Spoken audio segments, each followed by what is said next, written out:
Inilah yang menjadi teman kita di alam kubur. Rasulullah Shallallahu Alaihi Wasallam bersabda, ada 3 hal yang mengikuti kepergian jenazah, yaitu keluarga, harta dan amalnya. 2 di antaranya akan kembali, hanya 1 yang tetap menyertainya. Keluarga dan hartanya akan kembali, sedangkan yang tetap adalah amalnya. Hadis riwayat Bukhari dan Muslim. Dalam memahami dan memaknai hadits di atas, Adho bin Yasar Rohimallah berkata, jika seorang mayat diletakkan di dalam lahatnya, maka yang pertama kali datang kepadanya adalah amalannya. Amalannya itu memukul paha kirinya, lantas berkata, aku adalah amalmu. Mayat itu berkata, di mana istri, anak, kerabat, dan harta kekayaan yang telah dikaruniakan oleh Allah kepadaku? Amalannya berkata, kau tinggalkan istri, anak, keluargamu dan harta kekayaan yang dikaruniakan oleh Allah kepadamu, di belakangmu. Tidak ada yang masuk ke dalam kuburmu bersamamu, kecuali aku. Mayat itu berkata, duhai, andai kata dulu aku mengutamakanmu daripada istri, anak, keluarga, dan harta kekayaan yang dikaruniakan oleh Allah kepadaku, karena ternyata tidak ada selainmu yang masuk bersamaku.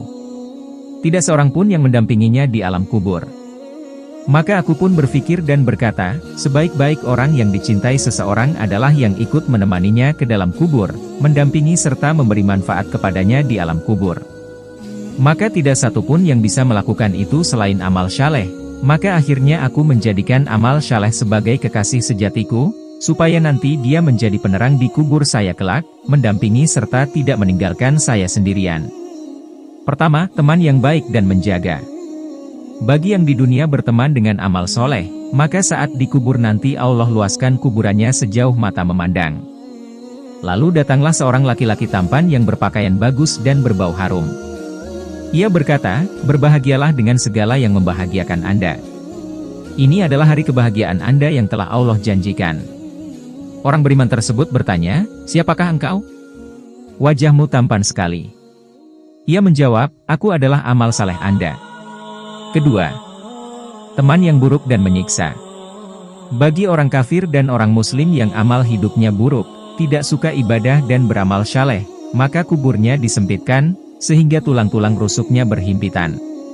Dan datanglah seorang laki-laki berwajah buruk kepadanya, berpakaian buruk, beraroma busuk, lalu mengatakan, terimalah kabar yang menyusahkanmu. Inilah harimu yang telah dijanjikan, keburukan, kepadamu.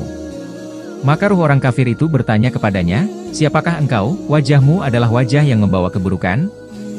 Dia menjawab, aku adalah amalmu yang buruk. Ketiga, menjadi orang yang cerdas beramal. Jadilah orang yang cerdas beramal syaleh. Jadikanlah keluarga dan harta sebagai ladang amal syaleh dan mesin pencetak pahala kita.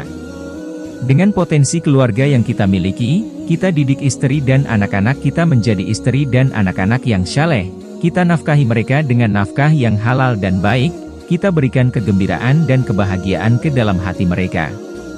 Dan itu semua akan jadi amal syaleh bagi kita. Dengan potensi harta yang kita miliki, kita infakkan sebagiannya di jalan Allah, kita sedekahkan dan wakafkan untuk membantu program dan proyek yang memberikan manfaat bagi kaum muslimin dan manusia secara umum, kita beri makan orang miskin, kita bantu saudara yang lemah secara ekonomi, kita santuni anak yatim.